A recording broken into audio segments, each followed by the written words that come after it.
Graça e paz, irmãos. Vocês estão bem? Graças a Deus, eu também estou bem. Posso confessar uma coisa para vocês hoje? Vocês sabem que eu não sou muito fácil de falar. Eu confesso para vocês que eu sou até um pouco teimoso, vamos dizer assim. Eu tenho dificuldade, muitas vezes, de compartilhar algumas coisas que o Espírito Santo fala ao meu coração. Eu tenho dificuldade de compartilhar, às vezes, com a igreja. Eu fico pensando, será que não é coisa da minha cabeça? Então, eu não sou muito de falar, quem convive comigo conhece, eu digo nesses termos assim, né? De dar recados para a igreja e tal. Eu tenho muito temor a Deus para essas coisas, eu tenho muito medo de falar para a igreja algo que pode ser da minha cabeça, da minha mente, do meu coração pensante, não é? Mas hoje eu não posso deixar de falar, porque eu sei que foi Deus que falou. Eu tenho certeza que foi o Espírito Santo que falou. E saiba, irmãos, não é nada fora das Escrituras.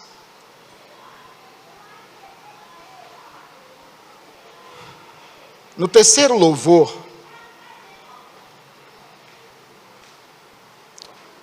Deus disse assim, o Espírito Santo falou ao meu coração assim: vocês não sabem o que é a minha graça.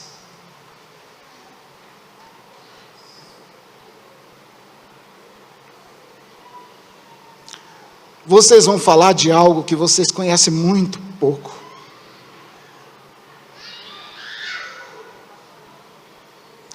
Vocês não sabem o poder da minha graça. Vocês não conhecem.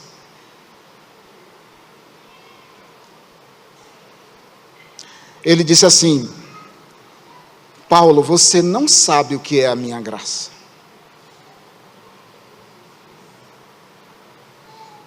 Estou sendo bem verdadeiro com vocês, irmãos. Ele disse: você vai falar de uma coisa que você não conhece.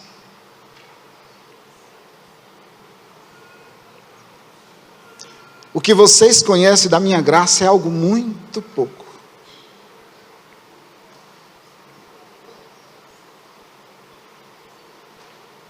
Ele disse: a minha graça sustenta o universo.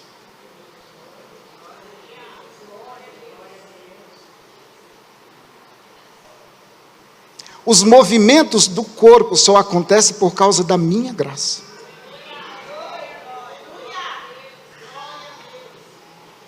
Ninguém teria saído da sua casa hoje, estaria nesse lugar, se não fosse a minha graça.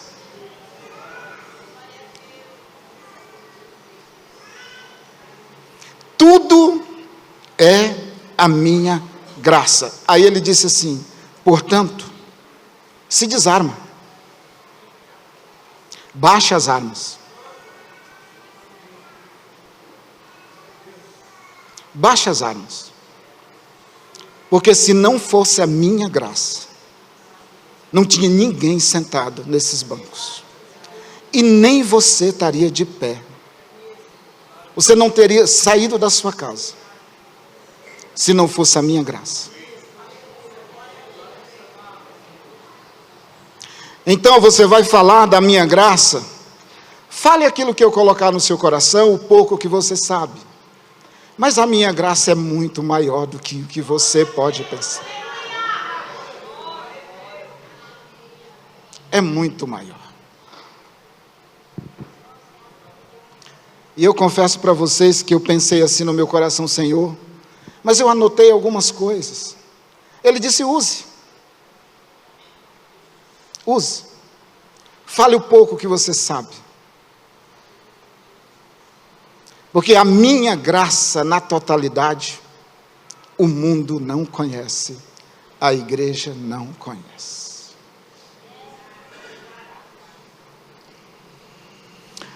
Portanto, irmãos, eu te convido para nós orarmos e pedir muita graça a Deus, para que eu possa falar desta graça maravilhosa.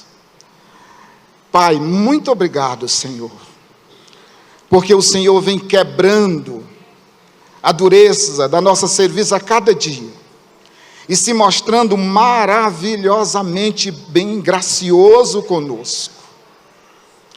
Obrigado por ter permitido, Senhor, que nós saímos da nossa casa e estamos aqui. Viemos para te louvar, Senhor, para te adorar. Viemos para dizer o quanto o Senhor é poderoso e gracioso. Por isso, Pai, nesta manhã, derrama uma porção maravilhosa da Tua graça para que nós possamos falar, entender e compreender, Senhor, essa maravilhosa graça viva e poderosa. Aquilo que o Senhor quiser nos revelar, aonde o Senhor quiser nos levar, por onde o Senhor quiser nos conduzir, nós somos Teus, Senhor, nós somos Teus. Como nós te louvamos agora há pouco, maravilhosa graça, maravilhosa graça. Obrigado, papai, em nome de Cristo Jesus, amém, Senhor, amém. Abra sua Bíblia, por favor, meu irmão, no Evangelho de João, por favor.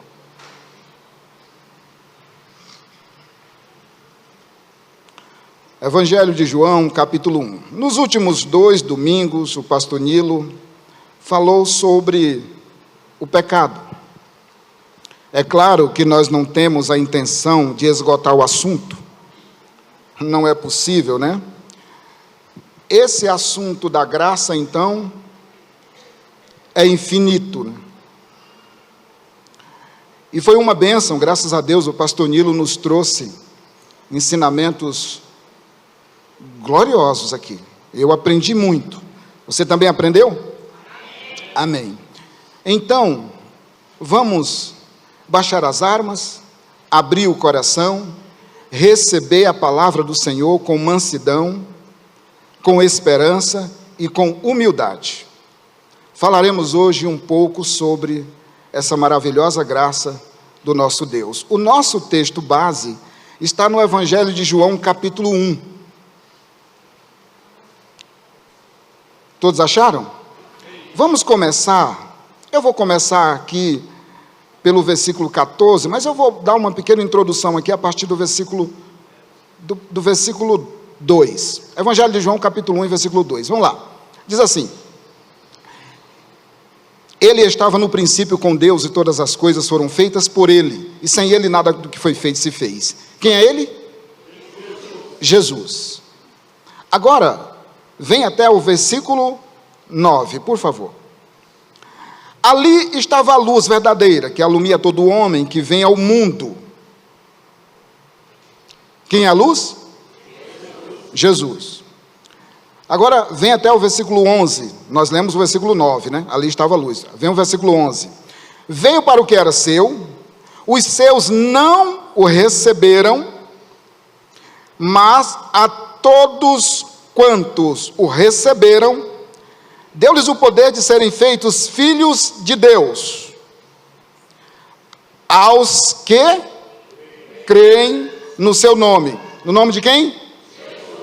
Exatamente. Agora, observa comigo bem o versículo 13.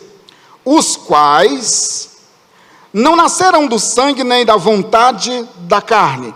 Quem não nasceu do sangue nem da vontade da carne? Aqueles que receberam Jesus. E que receberam o poder de serem feitos filhos. Ele diz: esses não nasceram da vontade da carne ou do homem, mas de Deus. É um novo homem, é uma nova pessoa. Ok? Tudo certo. Agora vamos para o versículo 14. De novo, João começa o versículo 14 dizendo: e o verbo se fez carne e habitou entre nós. Quem é o verbo? Jesus. Então veja bem, e vimos a sua glória como a glória do unigênito do Pai, cheio de graça e de verdade. Presta atenção nesse versículo, olha a sequência do texto. Então vamos lá, o que Jesus é? No versículo 14, o verbo que se fez carne, e vimos a sua glória, ou seja, ele é glorioso. Ele é também o unigênito, que é isso, o único, a mesma essência, o mesmo Deus, do Pai. Ele é gracioso, ou é a graça e a verdade. Então João diz assim, ele é o verbo que se fez carne, ele é o glorioso, ele é o único, ele é o unigênito do Pai. Ele diz, e ele é cheio de graça e de verdade. E ele diz assim, e ele habitou entre nós. Então o Deus que habitou entre nós, que é Jesus, ele é glorioso, ele é gracioso, ele é o único, ele é o Criador de todas as coisas. Esse Deus é Jesus Cristo, o nosso glorioso Redentor, cheio de graça e de verdade. Por isso, irmãos, é que verdade sem amor é brutalidade. E amor sem verdade é anarquia. Porque Jesus veio cheio de graça e de verdade. Sabe o que é que deixa a verdade maleável para nós podermos entender? Essa graça. Essa graça é essa graça. Por isso é cheio de graça e de verdade. Agora, presta atenção comigo aqui, por favor. No versículo 17 do capítulo 1 de João, nós estamos construindo um pensamento sobre a graça de Deus. Olha o versículo 17. Porque a lei foi dada por Moisés. A lei foi dada por Moisés. A graça e a verdade, olha a graça e a verdade juntas de novo. A graça e a verdade vieram por Jesus Cristo. Aqui eu preciso te fazer uma pergunta, para a gente construir esse pensamento. Se a graça e a verdade veio por Jesus, antes de Jesus não havia nem graça nem verdade?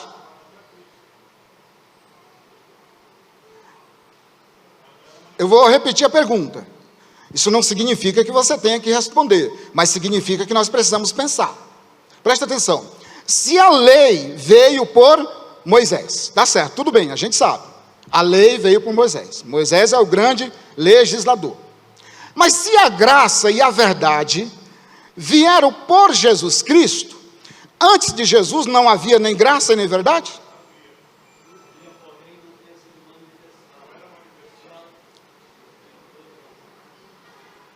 O que o texto está dizendo é que a graça e a verdade foram reveladas a nós por Jesus Cristo. E por que foi revelada? Porque o que você acha que salvou Adão e Eva da extinção total? Graça. A Bíblia diz, e o João afirma isso com toda certeza, que é o seguinte: antes da fundação do mundo, Deus já sabia que nós iríamos cair, pecar, afrontar Deus. Mas antes da fundação do mundo, o sangue do Cordeiro foi derramado. O que é isso? Graça. Isso é graça. Isso é graça.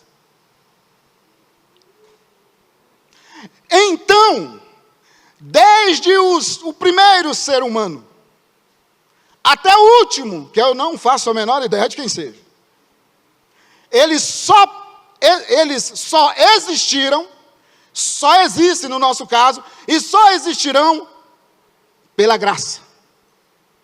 Pela graça. Pela graça. Não existe nada no universo que se mova que não seja pela graça de Cristo. Portanto, esta graça que o texto está nos dizendo, ela foi revelada por Jesus Cristo. Se não, vejamos. Deus recomeçou uma nova geração através de Noé. O texto diz que Deus achou graça em Noé. E começou a partir dali uma nova geração. Não que nós deixemos de ser filhos de Adão, mas começou-se uma nova geração. O fato de Deus salvar a família de Noé para que a humanidade continuasse, o que é isso? Graça.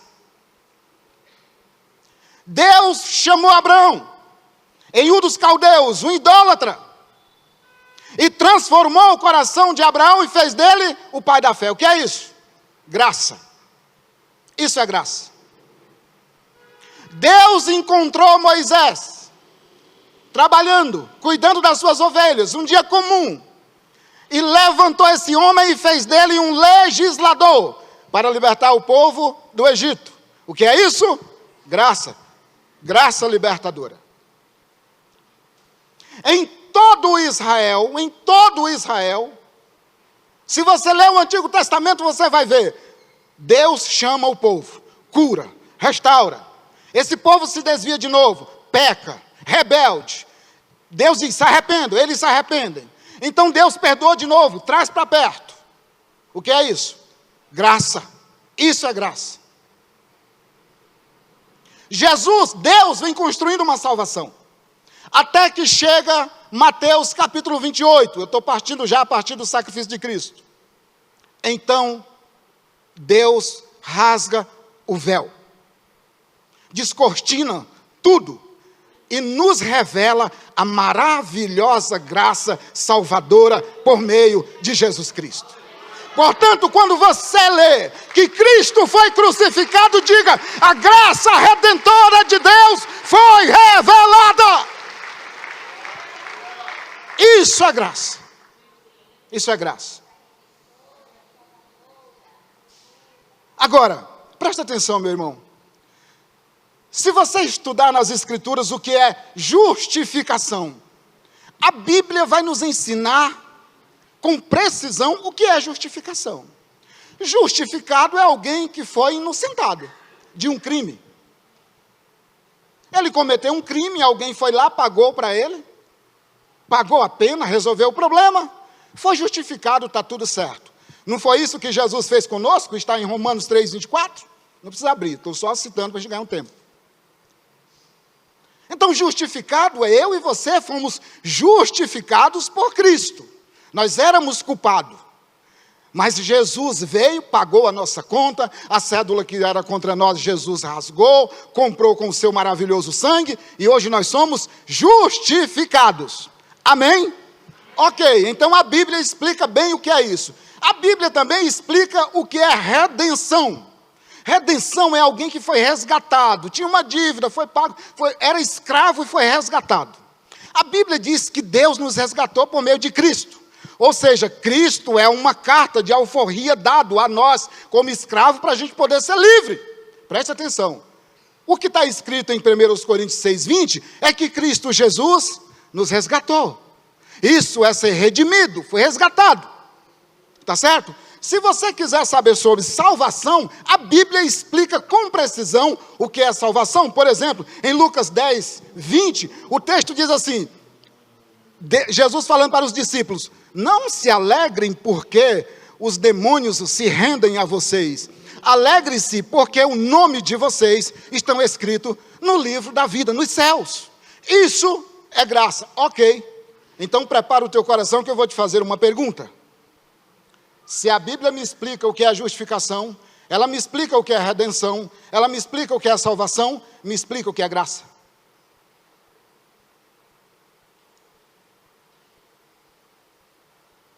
Me explica o que é graça. Inexplicável. Graça não tem explicação. Não existe uma explicação nem científica, nem religiosa, nem teológica, para dizer, graça é isso aqui. A Bíblia não diz assim, ó, não, graça é isso aqui. Não. Graça é inexplicável. Pastor, o que é que a Bíblia fala sobre graça? A Bíblia mostra as ações da graça de Cristo na nossa vida.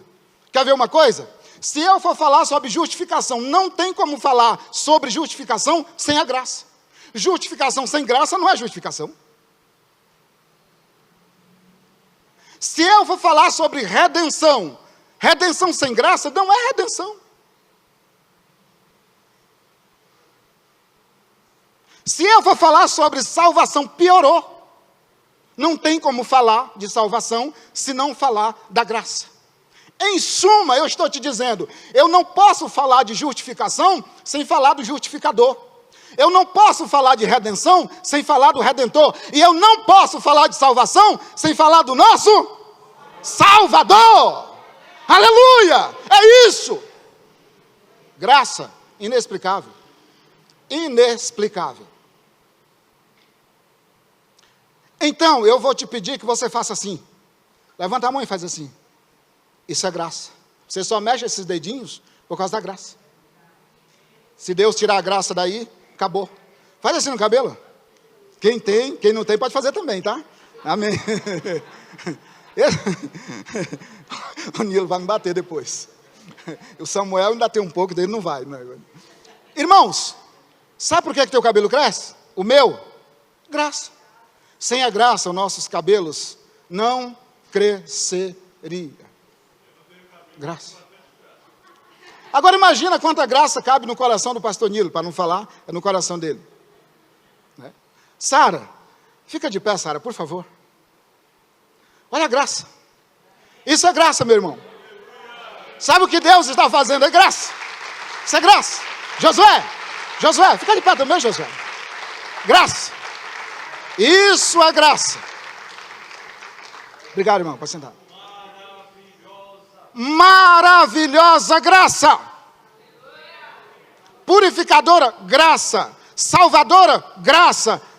Eu acho que não tem um nome mais legal da gente falar do que maravilhosa graça de Deus. Maravilhosa graça. Teu amor que não tomou o meu lugar, levou a minha cruz, teu sangue me salvou.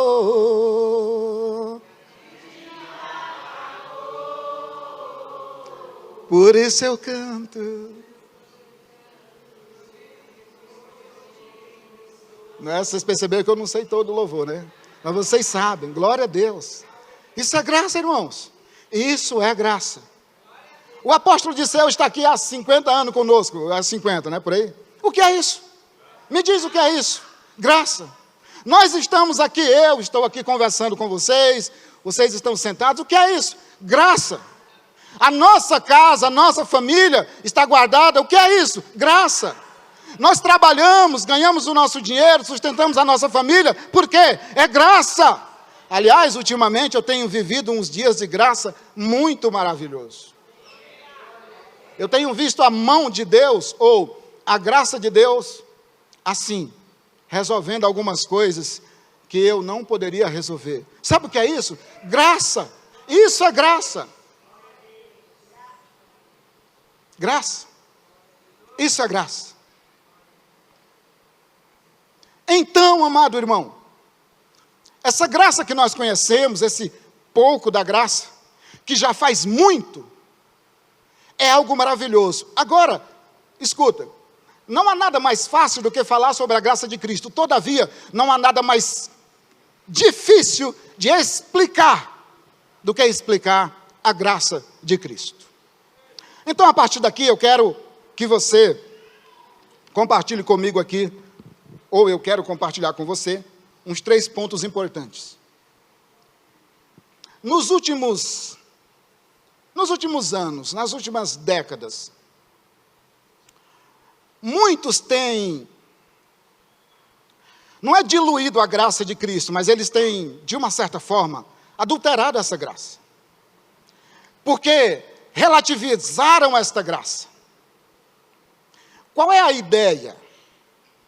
do humanismo, principalmente, e da religião em si, é que nós estamos num estado de graça, e num estado de graça não tem lei, não tem mandamentos. Por isso, muitos entendem o seguinte: eu posso fazer o que eu quiser, porque eu estou na graça. O pastor já pegou aqui o fio da meada.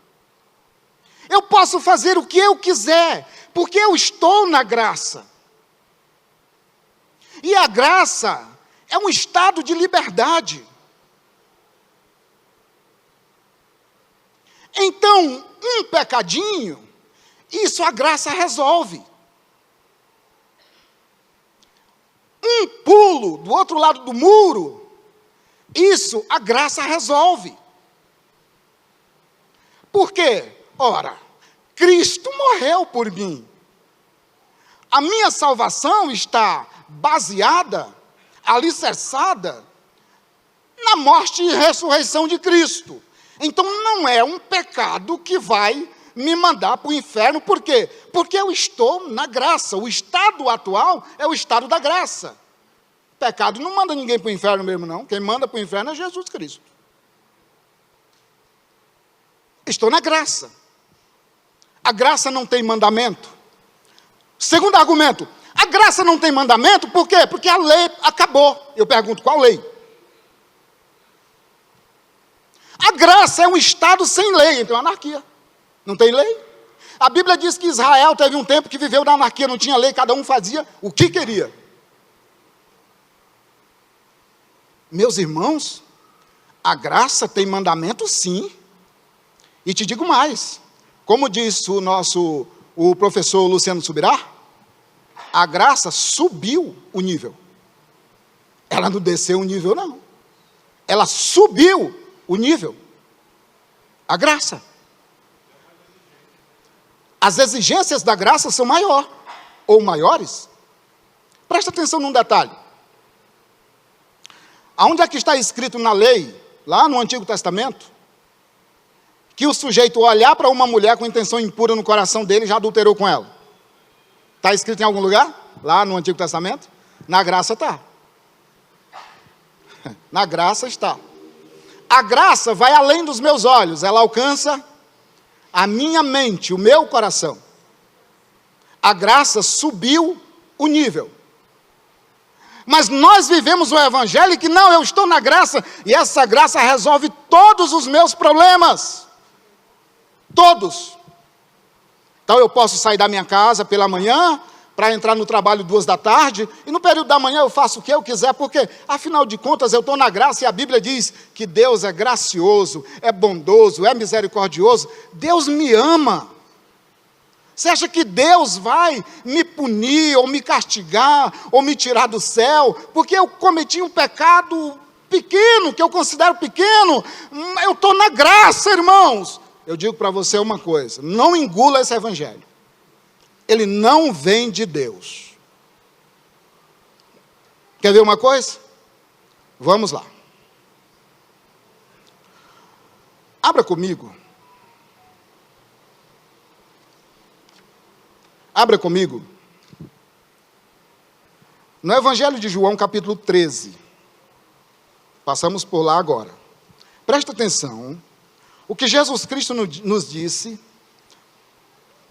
no Evangelho de João, capítulo 13, e versículo 24. Vê se na graça tem mandamento. João 13, 34, na verdade. João 13, 34. O que é que diz o texto aí? João 13, 34.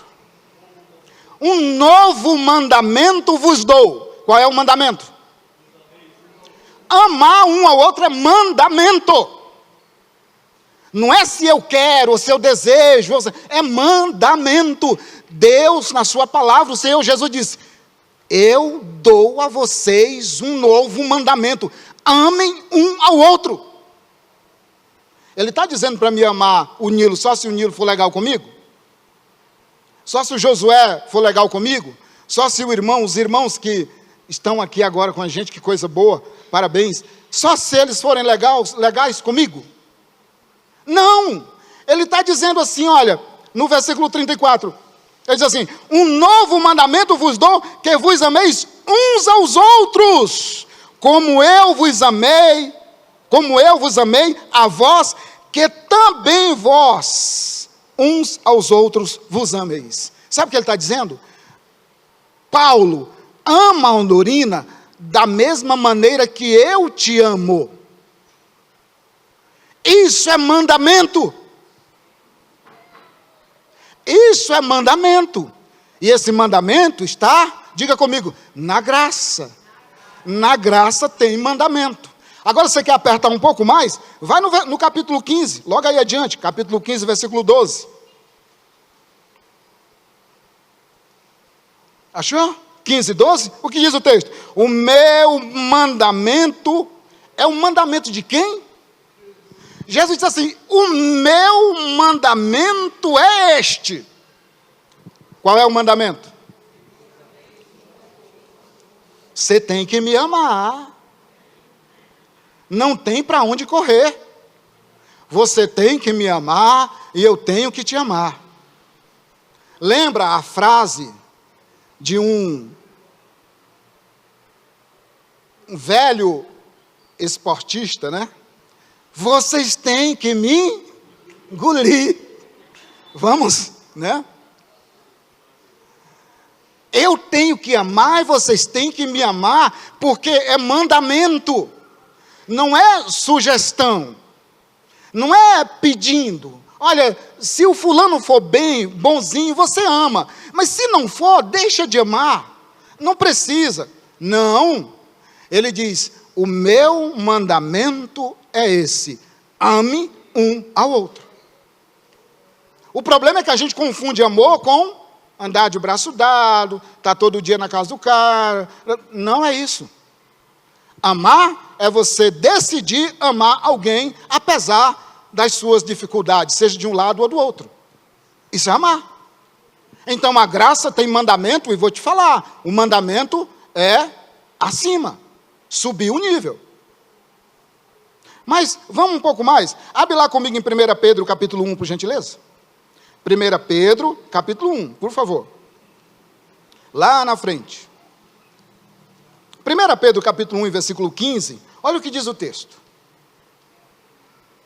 Se amar na graça é um mandamento, então, olha o que diz em 1 Pedro, capítulo 15. Ele diz assim: mas como é santo aquele que vos chamou, sede vós também santos em parte da sua vida, em toda a vossa maneira de viver. Aí no 16, Pedro não está contente, ele vai mais. É para pegar mesmo pelo pé. Olha o 16, ele diz: portanto escrito está. O que ele está dizendo?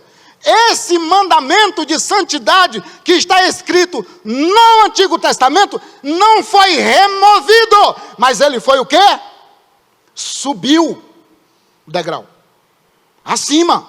Ele diz assim, no 16, porquanto escrito está, 2 pontos, sede santos, e ele vai dizer, porque eu sou santo. E o eu sou santo aqui não é o Pedro.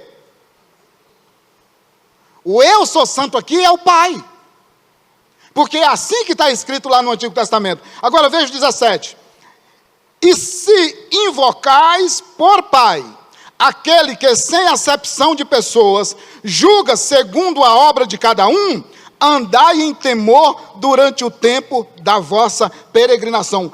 Pedro, achando pouco, ele ainda vai conjugar o temor à santidade a Deus. Pedro está falando o quê? Meu irmão, se você tiver temor, você tem sabedoria. Porque é assim que está escrito. O temor é o princípio da sabedoria. Portanto, meu amado irmão, na graça há mandamentos, sim. Na graça há regras, sim. Nós que somos cristãos, Deus determinou pela sua palavra como nós devemos andar nessa maravilhosa graça. Abre comigo também, por favor, em 1 Tessalonicenses capítulo 3, já que nós estamos aqui. 1 Tessalonicenses capítulo 3. Olha o que diz o texto. 1 Tessalonicenses capítulo 3, a partir do versículo 13. 3:13.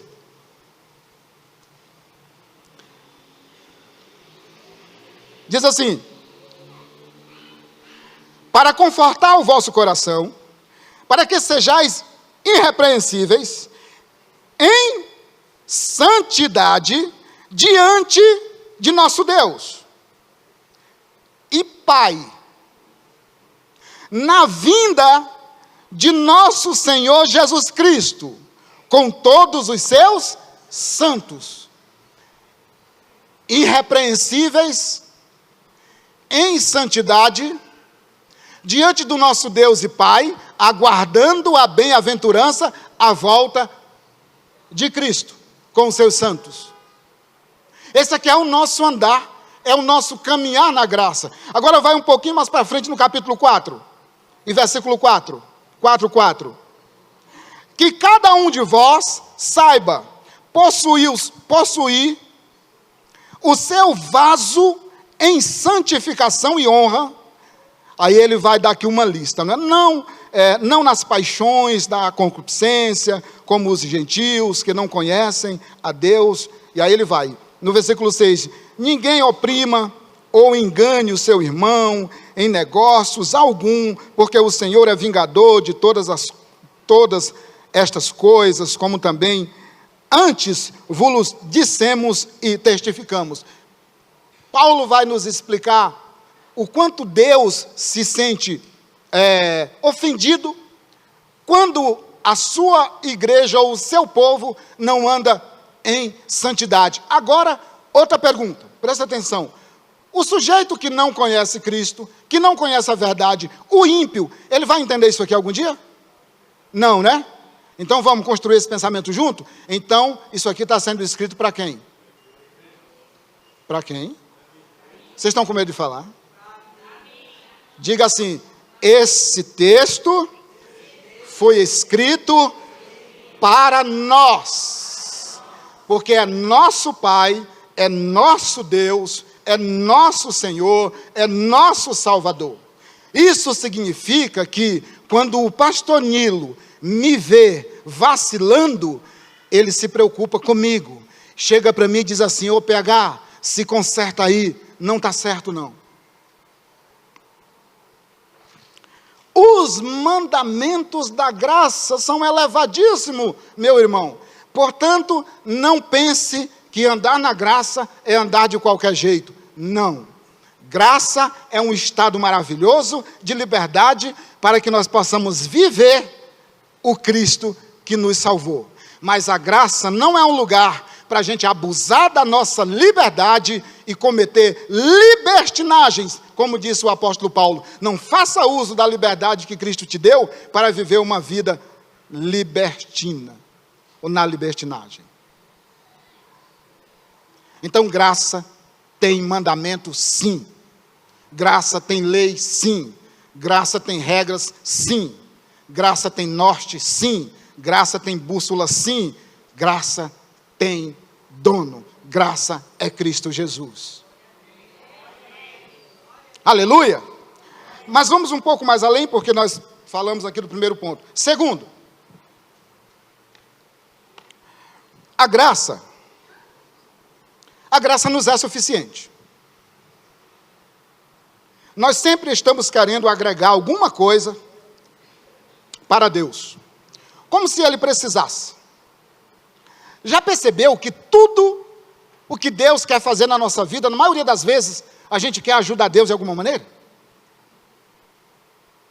A gente está sempre querendo dar uma forcinha para Deus. Por exemplo, a moça precisa casar, ou o rapaz. Fala: Senhor, eu preciso casar. Mas eu quero um noivo ou uma noiva assim, assim, assim, assim, assim, assado. Eu quero assim. Como se Deus não soubesse. O noivo, a noiva que você precisa, o que você precisa, o que o meu filho precisa. Senhor, eu vou em tal lugar. Só que eu vou, mas eu quero que seja assim, assim, assim, assim, assim, assado. Lê Tiago 4,13. Lê depois, não precisa ler agora. Nas nossas orações, nós vamos orar. Senhor, faz desse jeito. O Senhor faz assim, assim, assim, assado. Eu quero, mas eu quero que seja assim, assim, assim, assado. Vocês acham que é... Quem que ora assim? Todos nós oramos assim. Todos nós. E se o Espírito Santo de Deus não nos ajudar? Eu penso que o Espírito de Deus pega assim, a nossa oração, Nilo. Aí ele vai, essa parte pode, essa não. Essa deixa para lá, essa aqui vai. E aí ele apresenta a Jesus a oração perfeita. E aí, em nome do Pai. Eu acredito que 90% das nossas orações não sobe. Uns 10% que é a parte certa. Que nós oramos. Tem um grande pregador no mundo, ele é conhecido mundialmente. Ele escreveu um livro, ele diz assim: Deus só me deu uma bicicleta quando eu disse para ele a cor e o modelo que eu queria. Então ele não sabia? Deus não sabia? O apóstolo Paulo questionou Deus uma vez. Dá uma olhada comigo, por favor, em 2 Coríntios 12, 7. Vamos lá. 2 Coríntios 12, 7. Olha o que o apóstolo Paulo diz. 2 Coríntios 12, 7 diz assim. Paulo conversando com Deus, ele diz assim: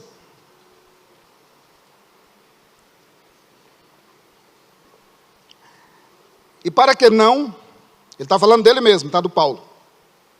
E para que não me exaltasse pelas excelências da revelação, foi-me dado um espinho na carne, a saber, um mensageiro de Satanás, para me esbofetear, a fim de não me exaltar, acerca do qual 3 vezes orei ao Senhor, para que se desviasse de mim.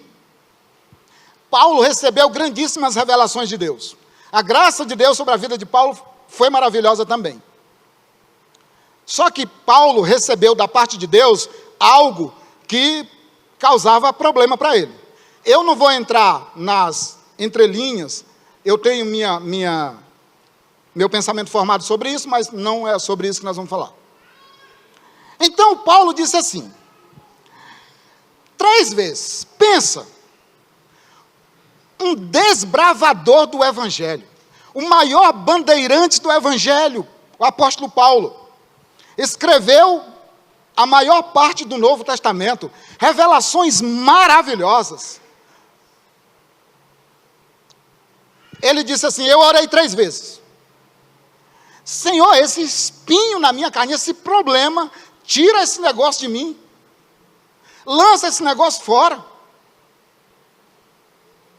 Isso aqui está me causando problema, está atrapalhando no meu ministério. O Senhor pode fazer isso. Ele obteve uma resposta. A resposta está no versículo 9. Olha o que Jesus disse para ele. E disse-me, Paulo disse que Jesus disse para ele assim, a minha graça te basta. E aí ele, por graça e misericórdia, ele vai explicar, porque o meu poder se aperfeiçoa na fraqueza. Meu irmão, você vivendo um problema seríssimo, você ora e Deus diz assim, a minha graça te é suficiente. Você não precisa mais de nada.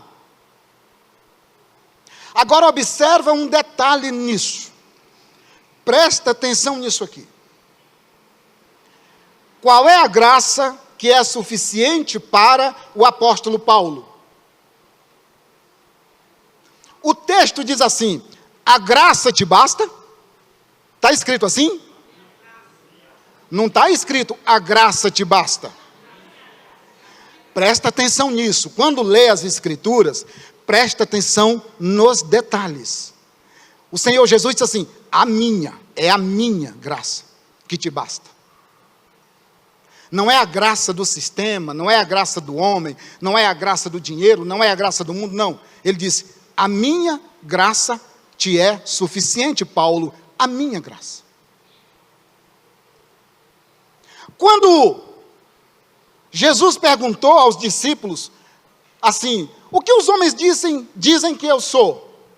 Eles disseram, uns dizem que o Senhor é Jeremias, outros dizem que o Senhor é um profeta e tal. E Jesus falou assim, e vocês?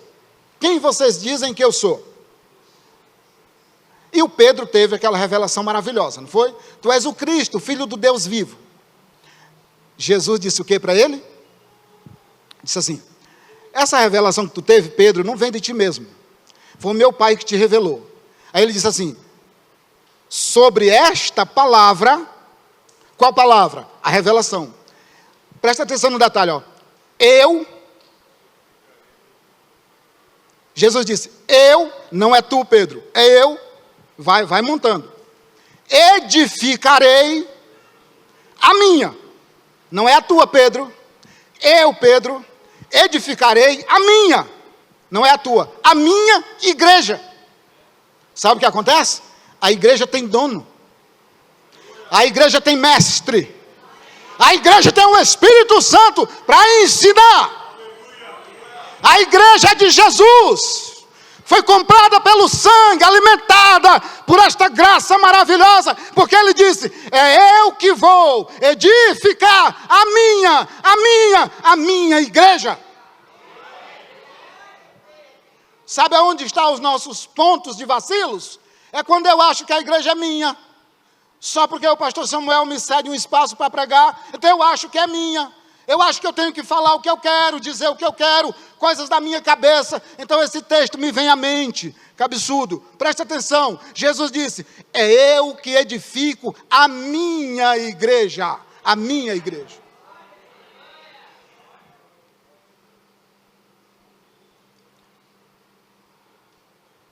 Quando Jesus foi falar da salvação, ele disse assim, olha, eu sou a porta. Como é que é, pastor? Não. Ele disse, eu sou a porta. Quando o evangelista João, o profeta João, foi falar sobre o Cordeiro de Deus, ele disse assim, aí vem ele, quem? Aí vem o Cordeiro de Deus que tira o pecado do mundo. João, você não é o Cordeiro? Não. João, você é o Cristo? Também não. João, você é o quê? Eu sou apenas a voz. Eu sou só a voz. Eu só vim anunciar aquele que verdadeiramente salva.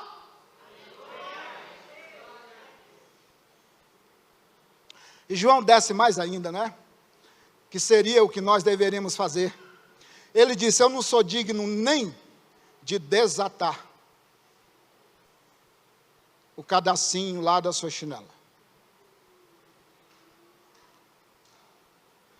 Jesus, quando vai falar da sua graça e do seu poder, ele diz assim, eu sou o ômega, o princípio e o fim. Entre o ômega, entre o princípio e o fim, é só Cristo. Quando ele vai falar do Pai, ele diz assim, eu e o Pai, nós somos um. Quem me vê a mim, vê o Pai. Quem ama a mim, ama o Pai. Quem honra a mim, honra o Pai. Eu e o Pai somos um. E eu só falo o que o Pai me manda.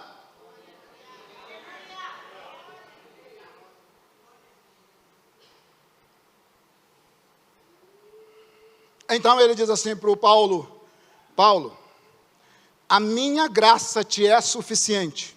Você pode viver o tempo que eu determinar, no sofrimento que eu determinar, mas a minha graça é o suficiente para te sustentar. Te sustentar. Quando Paulo estava em Corinto, agoniado, desesperado para ir embora, porque o pessoal não estava ouvindo ele então foi orar. Senhor, eu vou embora, esse pessoal não quer me ouvir. Aí o texto diz, à noite Jesus apareceu para Paulo e disse assim, Paulo, não vai embora. Eu garanto a tua integridade física nessa cidade, ninguém te fará dano algum, mas eu tenho muita gente nessa cidade, portanto, prega o Evangelho e prega o Evangelho. Paulo ficou 2 anos e alguma coisa lá em Coríntios. Sabe o que é isso, amado? Graça. Meu irmão, nós estamos só arranhando. É só arranhando. Isso aqui é só arranhando. Graça. Então, abre comigo em Lucas 2,40, para nós correr um pouquinho. Lucas 2,40, por favor. Você vai se assombrar com essa graça aqui, agora. Lucas 2,40. Jesus é a graça?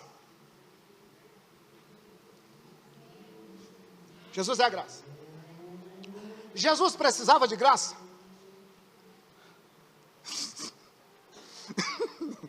Jesus precisava de graça? Amados, deixa eu dizer uma coisa para vocês.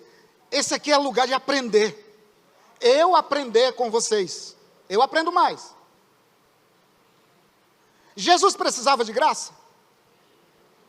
Eu sei que tem algumas coisas que às vezes nos dá medo.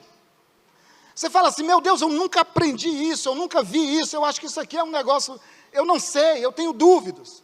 Eu aprendi domingo passado com o pastor Zé Pereira uma frase que está na minha cabeça, que nunca mais vai sair, igual aquela frase do Samuel: fale mais de Jesus, pouco de você e nada dos outros. O Zé Pereira veio domingo aqui e disse assim: o evangelho é para ser anunciado para quem não conhece e explicado para quem não entende. Meu Deus, aquilo entrou no meu coração.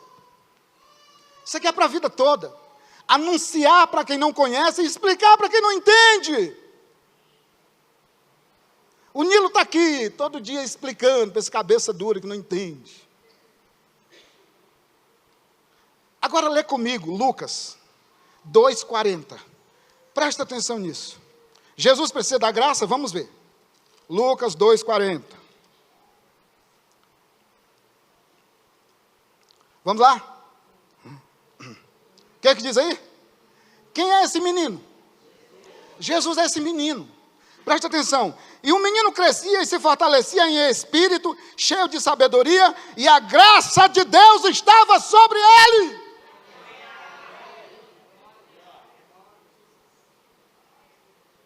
A graça de Deus estava sobre Jesus. Já disse um certo pensador que o maior problema do crente é entender que Cristo foi humano, porque agora está na glória. E o outro maior problema era entender que ele era Deus quando estava andando entre nós. O texto diz assim: e a graça de Deus era sobre ele, e fortalecia ele, e ele crescia, se fortalecendo nessa graça. Isso aqui é só para a gente entender que a graça de Deus, ela não chegou com Jesus, ela foi revelada por esse Jesus. Deus revelou essa graça.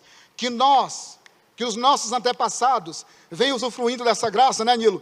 Ao longo da história, meu irmão, essa graça vem vindo. Agora, vai aí no versículo 52, do mesmo capítulo 2 de Lucas. Vai até o versículo 52. O que diz o texto? E crescia Jesus em sabedoria e estatura, e em graça, para com todos os homens. Para com Deus e os homens. Retiro aqui. Para com Deus e os homens. Jesus crescia, se fortalecia. E se fortalecia como? Em graça. Sabe por quê, irmãos? Presta atenção aqui. Uma igreja sem graça é fraca. Um homem sem graça é um desgraçado. Essa palavra feia, né? Desgraçado é alguém que não tem graça. Graça é fortaleza. Graça é segurança. Graça é bondade. Graça é amor. Graça é decisão. Graça. Jesus crescia em sabedoria e estatura. Tá certo? Porque, infelizmente, hoje nós ainda vemos algumas religiões falando de Jesus criança. Jesus não é criança mais não. Crescia em estatura, homem, em sabedoria, um homem sábio, cheio da graça. Cheio da graça. Agora vai até o capítulo 4, do mesmo Lucas 2. Aliás, mesmo Lucas, capítulo 4, versículo 22. 4, 22. Olha o texto. E todos lhes davam testemunho, e se maravilhavam das palavras de graça que saíam da sua boca, e diziam: não é este o filho de José? Ora, conhecemos José, conhecemos Maria, conhecemos a sua mãe, o seu pai, conhecemos os seus irmãos, mas as palavras que saíam da boca de Jesus era diferente, era poderosa. Por quê? Palavras de quê? De graça. Então essa graça que veio revelada em Cristo é uma graça que nos transforma de dentro para fora. Essa graça vai transformando, essa graça vai ensinando, essa graça vai fortalecendo, essa graça vai dando direção, e isso vai culminar em quê? Em um novo homem, uma nova pessoa, novos pensamentos, novas palavras, novas atitudes, novas ações, e tudo isso é fruto da graça maravilhosa de Deus. Não pense que o homem por si só é capaz de transformar a vida dele numa vida graciosa, nunca, jamais. A vida do homem é transformada pela graça transformadora de Cristo Jesus. Então, amados, a graça é suficiente.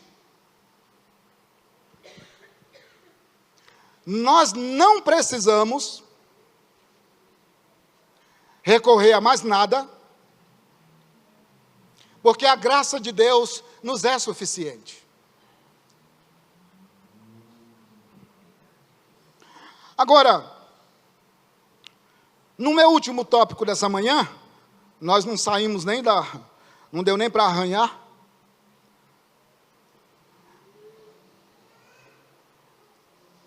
O texto explica também que a graça de Cristo é graça salvadora. Isso é maravilhoso. Porque aqui o Senhor, Ele quebra toda a nossa expectativa de achar que um dia eu fui tão bonzinho, capaz de chegar para Deus por mim mesmo e dizer assim: Deus, a partir de hoje eu sou um homem salvo.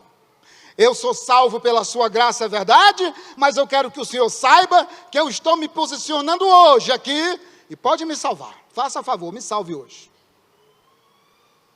Quer ver uma coisa? Abra comigo em Efésios capítulo 2, por gentileza.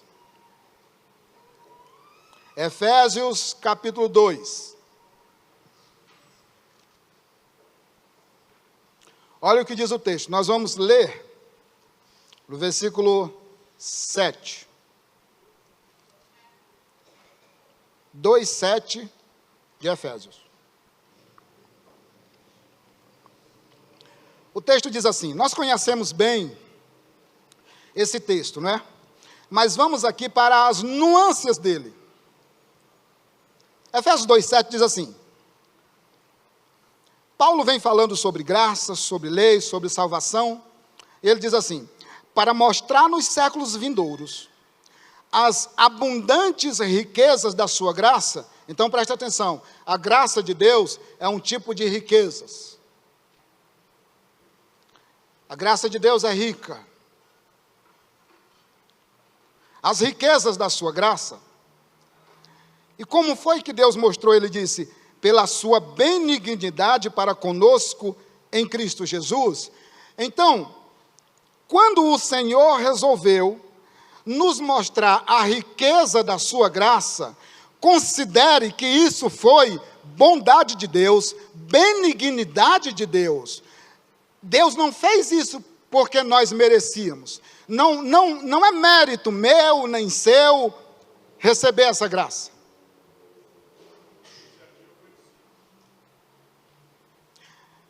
Um dia, Deus disse: hoje eu vou salvar esta pessoa. E fez.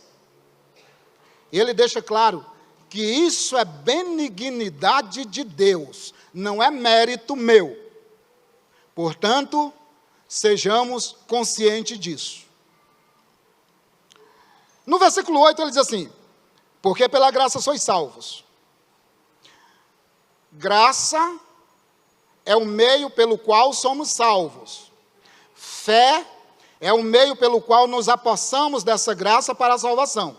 Porque sem fé também não dá para ser salvo. É preciso crer. Então ele disse assim: porque pela graça sois salvos, por meio da fé, é preciso crer. Agora, em seguida, ele detona. Ele fala assim: olha, e isso não vem do Paulo, não vem do Nilo, não vem do Dirceu.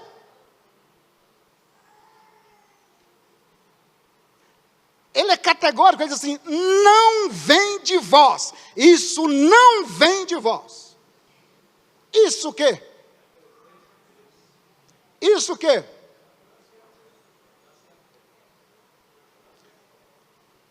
Faz assim comigo, faz assim, ó. Graça, fé, salvação, não vem de vós, vem de Deus, vem dele. A fonte da graça, ele. A fonte da salvação, ele. A fonte da fé, ele. Da bondade, ele. Tudo vem dele. Vem tudo dele. Porque se vier de mim, um dia, na eternidade, eu posso dizer: Deus, eu sei que isso é legal, só que a primeira iniciativa veio de mim. O senhor lembra? Que eu me coloquei numa posição e disse assim: o senhor pode me dar a salvação aí? O senhor pode me ofertar uma graça para me ser salvo? Não. Agora dê uma lida comigo aqui, por favor, na continuação do texto. Versículo 9. Não vem das obras. Ora, que coisa boa. Não vem das obras. O pastor Dirceu tem 50 anos de ministério. Eu tenho 18. Eu não estou na unha do dedo mindinho do pastor Dirceu, pela obra que esse homem já fez. Então, se o critério da salvação é a obra, então bota o pastor Dirceu diante de Deus e coloca eu. E Deus vai falar o quê? Meu filho, Dirceuzão está há 50 anos na obra, você está há 17 e metade dela foi quase nada, você vai querer o quê? Dá uma olhada no que o Dirceu já fez na terra. O quanto ele já foi usado. Então ele diz assim: não vem das obras. Você pode fazer boas obras, maravilhosas obras, grandes obras, obras impressionantes, obras maravilhosas. Eu te digo, esta obra não te traz salvação. Preste atenção, não vem das obras. Ele vai mais fundo. Ele diz assim: por que não vai das obras? Prossegue comigo o texto. Para que ninguém se glorie. Ou seja, baixa a bola, senta um pouco, porque não foi dado o direito a ninguém de dizer assim: a salvação é minha, não. Ele é categórico, ele diz assim: para que ninguém, e ninguém é ninguém mesmo, nem Adão, nem Noé, nem Abraão, nem Moisés, nem Elias, nem Josué, nem Davi, nem Salomão, nem João Batista, o maior homem, nem Pedro, nem Tiago, nem Mateus, nem João, nem ninguém ninguém tem o direito, ou direito, a petulância de chegar diante do nosso glorioso Redentor e dizer assim: eu fui salvo porque eu tive a primeira iniciativa. Não, para que ninguém se glorie. Ninguém se glorie. Ninguém.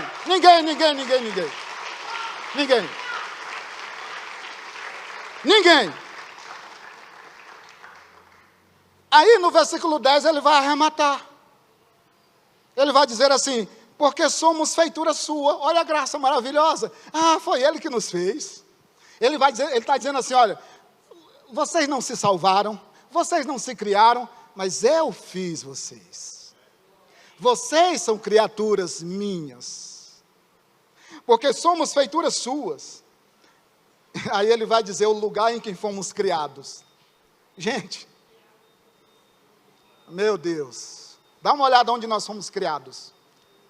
Dá uma olhada.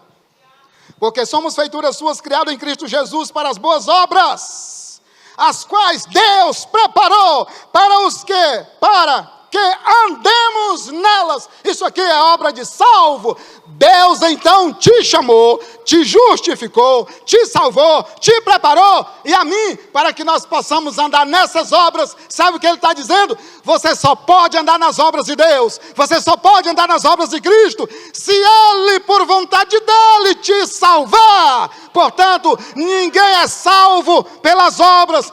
Nós fazemos as obras porque somos salvos, e não ser salvo por fazer as obras. É o contrário disso. Então, vamos quebrar a cerviz, vamos baixar a bola, não é? Vamos nos desarmar e admitir. O que nos resta é admitir: Senhor, de fato, se o Senhor não me salva, eu estou mal. Se o Senhor não me salva, eu estou mal. Isso aqui é salvação eterna. Salvação é uma matéria chamada de soteriologia, ela é muito longa, ela é muito expansiva. Então o contexto salvífico na Bíblia não é só salvação eterna, tá? A salvação é muito ampla. Por exemplo, alguém salva de um acidente, Deus salva do acidente, salva da morte, salva um monte de coisas. Isso também é salvação. Por isso que é bom, quando a gente estuda, discernir, fazer um estudo sistemático sobre determinados temas. Isso facilita muito o nosso ensino. Mas aqui no caso, salvação eterna. Salvação eterna. Por quê? Porque o Nilo, se eu andar com ele e ver um carro tentando me atropelar, ele pode me puxar dali e acaba me salvando. Entendeu? Isso pode acontecer. Agora, salvação eterna? Não. O Nilo pode até me tirar da via para o carro não passar por cima de mim. Mas ele nunca vai me tirar do inferno se Jesus não me botar no céu. Entende? Então ele diz assim: ninguém pode se gloriar desta salvação. E para terminar, meu amado irmão, eu acho que eu já estou indo um pouco longe. Abre comigo em Atos 15:10 para a gente arrematar, por favor. Atos 15:10. Por favor. No livro de Atos, capítulo 15 e versículo 10, diz assim o texto. Olha que maravilha. Ele diz assim: ali está havendo uma discussão, né? Eles estão querendo acertar algumas pontuações, alguns detalhes ali, sobre salvação, purificação, tal. E aí ele diz assim, Atos 15:10, agora, pois, por que tentais a Deus, pondo sobre a serviço dos discípulos um jugo que nem nossos pais, nem nós podemos suportar? O que é isso? O judeu estava com uma questão que era o seguinte: para ser salvo tem que se circuncidar. Guarda a lei. Tem que se circuncidar. Os apóstolos falaram assim: não, de jeito nenhum. Esse é um jugo que estão tentando colocar sobre a gente, sobre os apóstolos, que nem nós conseguimos suportar isso.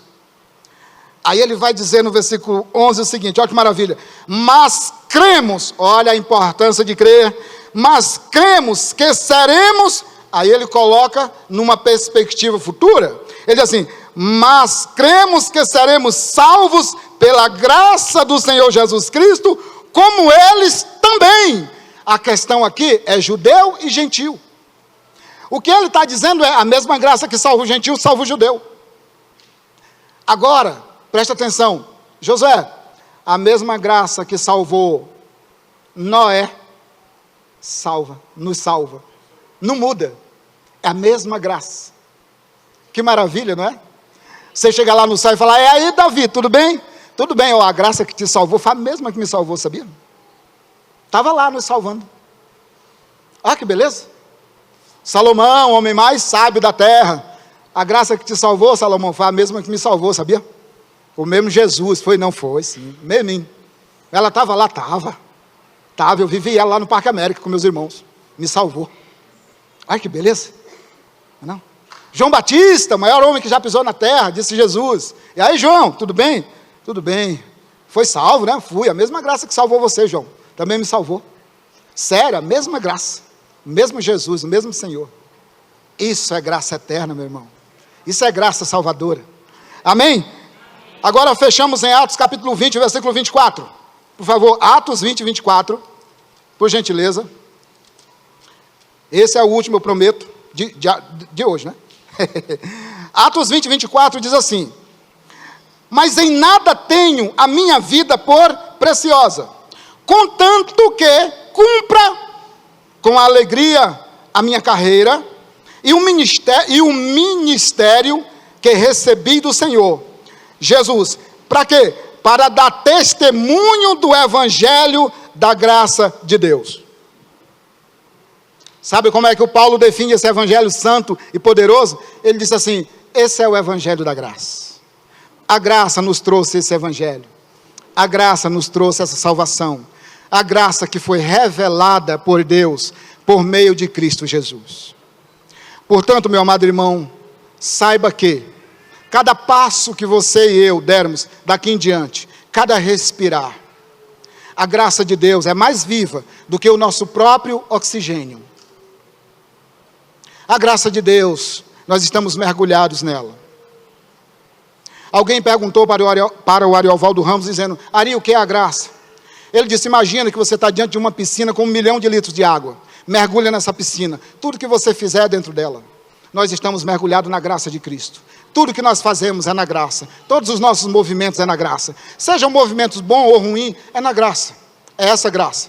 Agora entenda, a graça não é uma anarquia. Não é um lugar onde a gente faz o que a gente quer, o que a gente deseja. Graça tem mandamento. Graça tem lei. Graça é graça. Mas não é lugar onde eu faço o que eu quero. Que o Senhor Deus, pela sua infinita graça e misericórdia, nos dê condições de andar testemunhando dessa maravilhosa graça. Graça e paz.